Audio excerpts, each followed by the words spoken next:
Hello po sa inyong lahat. Andito tayo sa ating lumang bahay. Nagwalis-walis, binisita natin. Maganda rito kahit mainit, presko, may mga pumapasok na hangin. Andito tayo ngayon para mag-usap tungkol sa aking karanasan sa Japan na nakakabit sa isang pangyayari dito sa Pilipinas kamakailan lang. Huwag po kayo magkakakalas, dyan lang kayo.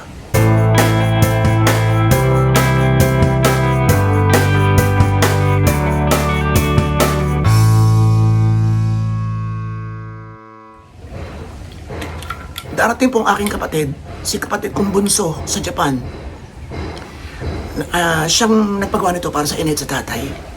Ay darating para dito sa Pilipinas sa celebrate ng kanyang kaarawan. Siya po ay turning 60 this year at gusto niyang dito ang kanyang selebrasyon.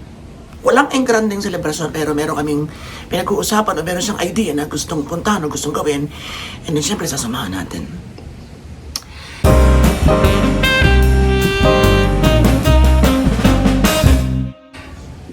Eksakto na yung ating issue ngayon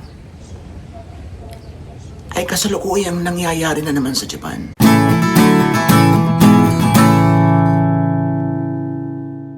Actually, hindi nangyayari na naman, kundi basically lagi namang nangyayari sa Japan ang lindol. So, nung isang araw, nagkaroon naman ng lindol, marami naman nag-post sa ating mga kaibigan, kasama na si kapatid, tungkol sa 5.5 earthquake sa Japan. Meron tayong ilang eksena, eto. A magnitude 5.5 earthquake has struck near Noda, Japan, just northeast of Tokyo. Located near Osaki in Earthquake. Earthquake. Oh my god, it's big. I got a well site. Earthquake. Iyan, lagi-lagi po sa Japan. Halos, alam ko sa statistika o sa data na nalilikom ng Japan, parang sa bawat linggo ay meron. Yung iba hindi lamang nararamdaman. Hindi ko alam masyadong statistiko dito, pero in general, ang Pilipinas at ang Japan na parehong malapit o parehong kung mahal, parehong nasa aking puso, ay nakakaranas ng ganito mga katitinding mga lindol na mas madalas kumpara sa ibang mga bansa dito sa buong mundo.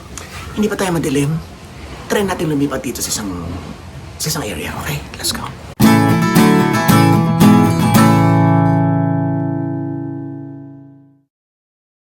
Okay, dito tayo. Maraming mga nagdududa, maraming mga siguro medyo tinatawanan tayo before. Feel ko lang na maraming mga tamang duda sa aking kwento noon. In 2011, andun po tayo sa Japan. 3 months pa lang ako makadarating galing Thailand. Nabigyan tayo ng visa ng December 2010. And then January 2011, napunta na tayo sa Japan. Meron na tayong working visa. So, meron tayong binalikang trabaho. Pero, ano lang yan eh.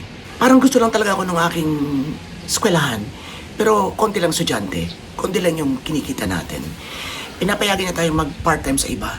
Nung medyo kumaganda-ganda na, 3 months after that, March 2011, nangyari ang pinakamalakas na lindol sa Japan. Or maybe, one of the worst earthquakes dito sa mundong ibabaw.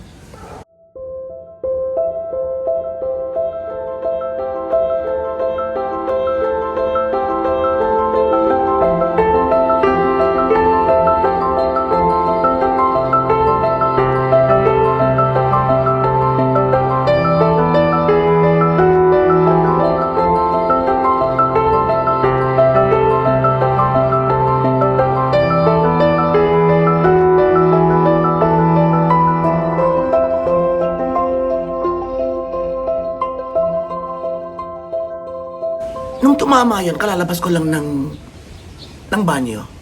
Nakatawi lang ako. So, siguro mga 2 di pa lang ang layo ko sa pinto. Katabi ko yung table. Ang kwento ko nun, dumive na lang ako sa table because hindi ako makalapit sa pinto, hindi ako makatakbo, hindi ako makatakas. Ganun kalakas. So, ang ginawa ko, diba, ayon sa kwento ko, hindi ko lang kung sino ng mga nakapanood ko, that was ilang taon na nakakalipas. Noong ikinuwento ko yata ito, nagsimula ako 2018. Yun. Nagkaroon tayo ng rheumatology ng 2017. Tagal na, no? Sino sa inyo yung mga patuloy na sumusubaybay? So, instinct, gut feel, initial reaction ko, dumayp ako sa ilalim. Because yun talagang turo, kasi sa Japan, malimit yung drill ng pag-iwas sa earthquake, kung paano ka makakaligtas sa earthquake. So, ang mga bata, dinadala namin sa taas, ang mga bata, dinadala namin sa labas, ang mga bata, may mga sinasapatusan namin, or yes, sinasapatusan namin. So, isa pa yan sa mga kwentong tila duda yung iba. Hahanap ako lang ng ilang files mamaya para makita ninyo, pero alam ko na panood ito ng ilan noon pa. And then, yung anong gagawin, kung paano makakatakas, o yung mga dapat na gawin, pag malakas na, sanay na sanay kami dyan. So, nung pagkakataong yun, dumayp ako sa table, sa ilalim, pero sinigurado ko, yun ang naisip ko na kailangan may pagkain ako. So, dinakma ko yung saging sa taas, sabay dive ulit sa ilalim. Wise decision, kasi ano man na mangyari, ika ko nga, meron akong konting mautay-utay. Diba? So, sa mga kwento kong yun, doon ko parang, ngayon ko lang na-realize, so parang, base doon sa mga ilang comments at ilang mga feedback na natanggap ko nun, parang, hindi nila tinitake seriously yung aking kwento, na parang, ekserada lang naman yan, o kwento lang naman yan. Ang lindol na nangyari sa Mindanao noong nakaraang linggo ay 7.8. Ang nangyari sa Japan noong 2011 na nandun ako is 9.1. Ganong kalakas. Ganong kalayo yung diferensya sa yanig na nililikha nito. Malayo pa ako nun sa sa Sendai, no, kung sa sinasabing yun daw yung lugar na kung saan nagsimula yung lindol. Gaano pa kalakas ang naramdaman mga kapwa Pinoy natin doon, mga Hapon, o ng lahat. Nung mga sandaling yun doon sa doon sa Sendai area, doon sa rehiyon na yun. Malayo kami. Malapit kami sa Tokyo. Sa Fujisawa po ako Kanagawa. Doon kami. At yun pa rin pinupunta natin kapag pumupunta tayo ng Japan. Para po sa ating lahat, ito po yung lindol na nangyari sa Mindanao ilang araw na nakakaraan.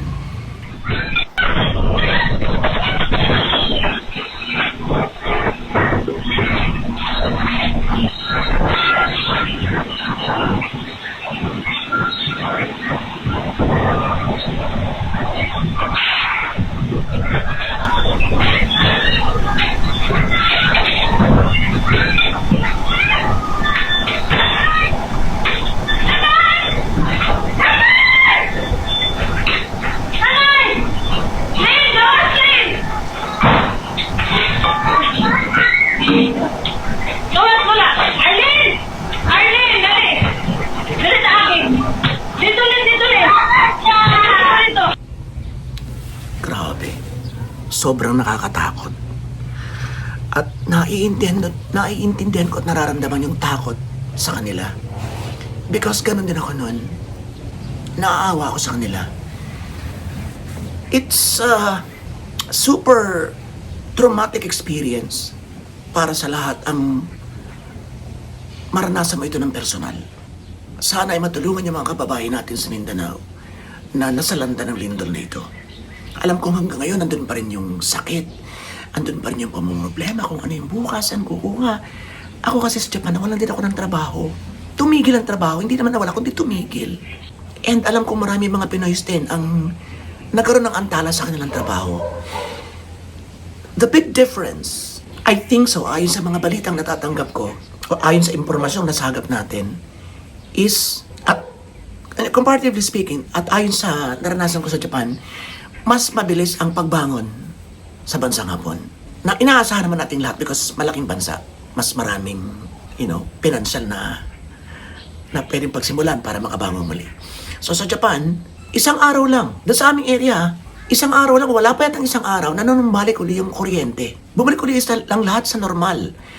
Ang tubig, walang ganun pa rin. Ang mga buildings sa aming area, ganun pa rin. Ang pagpapago lang sa transportasyon, sa merong mga ilang pagkabalam. Alam mo yun, yung mga sa malalalim na Tagalog. Sa araw pag-usapan natin yung mga malalalim na Tagalog na hindi na rin nagagamit ngayon. Na nakalakhan ko dito sa amin. Naantala. O nasuspinde. Mga biyaheng ng bus, ng train. Pero madali lang talaga. Madaling makabawi, kumbaga. Nakaka-amaze ang bansang Hapon. Siguro dyan pa rin papasok yung aspeto ng korupsyon. na sa isang araw naman natin tatalakayin. I'm planning to talk about a lot of issues na nakaka-apekto sa atin bilang Pilipino. Ganon. Hindi lamang pansarili kundi sa pangkalahatan. And, yun yung kademonyohan ng ilan natin mga tiwaling opisyal. Muling lumalabas yun sa mga oras na ganito na nagkukulang yung suporta sa inyo. Sana naman ay wala tayong konkretong kumpirmasyon tungkol dyan, pero palagay ko naman ay merong mga dumarating na tulong. Kaya nga lang kumpara. Huwag natin kumpara yung government for government. Kalibitan ganun Magkukumpara sa bawat gobyernong dumaan at sa kasalukuyan. Huwag na tayong pumunta ron, kundi sa na lang, comparison sa bansang Hapon na mas maganda yung tulong na naibibigay. Mas pulido, mas organisado. And sa parehong bansa, Japan at Pilipinas, tumutulong pa rin yung mga tag-ibang bansa. At tayo naman, ang bansang Pilipinas, kahit hindi ganun kayaman, tumutulong pa rin kapag sa ibang bansa, kapag mayroong mga natural disasters na talagang sobrang destruction at talagang maraming mga napinsalang mga kabuhayan at maraming napinsalang mga tao, mga mamamayan. So yun, siguro ngayon, sigh of relief na doon sa mga tumatawa, mga nagsasabing hindi totoo yan, mga sabi eksagerado magkwento to, ngayon nare-realize nila ayon sa video yung ating napanood at sa iba pang mga video hindi natin naisama dito na talagang ganun kalakas ang mga 7 pataas. Sa 7.8 talagang nahihirapan ka ng makatayo, makalakad o makatakbo o maisip ang iligtas ito maisip pa ibang mga bagay na nararapat gawin. Di ba ganun kahirap? Lalo pa rin 9.1. So talagang sinabi ko na hindi ako makatayo, di ba? Na nandyan lang ako. Ayan ito na yung pinto. Hindi ako makatakbo because talagang ganun. Ganun talaga. Sobra. So it was really one of the scariest moments of my life na nawawala na sa isip mo yung, teka, nasa Japan ako, baka mukhang matibay naman to. Wala na yun. Basta ang feeling mo, baka bumagsak any moment yung bahay nyo. Or baka paglabas mo, bagsakan na lahat. And then you would soon realize, kapag nasa labas ka na oo nga pala, nasa Japan ako medyo mas malakas yung yung laban sa mga ganitong kalamidad.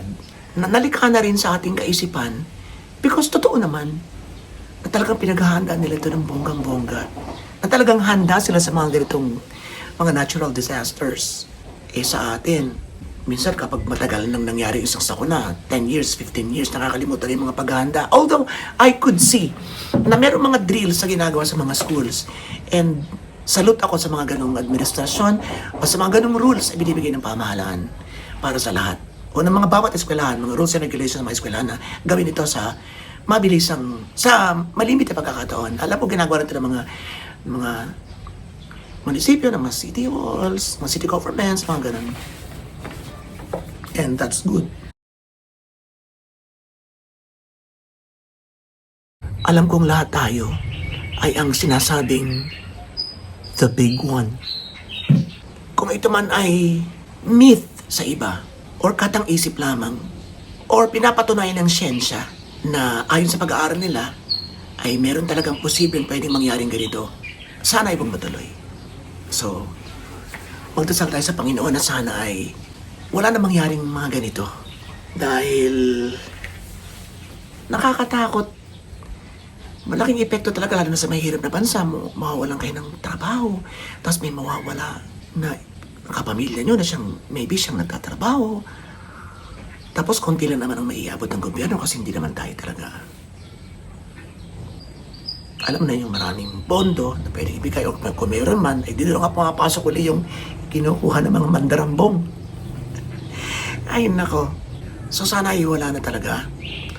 Sana ay makabangon ang Mindanao. At sana huwag na mangyari ito. Hindi lamang sa Pilipinas kundi saan mang panig ng mundo. So lagi tayo mag-pray. Ang isa pa natin mga malimit na nakikita ay ayan. Sana tanggalin na yun. Ayan. Kung kailan nandiyan na, saka kayo nagtatawagan, Panginoong Isus, Lord, Lord, Lord. Pero pag wala na, which is basically, may katotohanan may bahid ang katotohanan minsan. Pero sa ganito pagkakataon, huwag na sana nating kutsain pa yung mga ganun. Huwag na nating ipasok yung mga ganun na kung kailan lang may distraction o may mga calamities, saka tayo humihingi ng tulong. Yun. So sana wala nang ganun. Basta Araw-araw, hiningi tayo ng tulong. Humingi tayo ng awa sa Panginoon. So, pawisa na tayo. Muli tayo nakapagbahagi ng isang issue na nakaka-apekto sa aking personal na buhay at naka-apekto rin sa napakaraming Pilipino. Hindi lamang dito sa Pilipinas, kundi saan man sa mundo.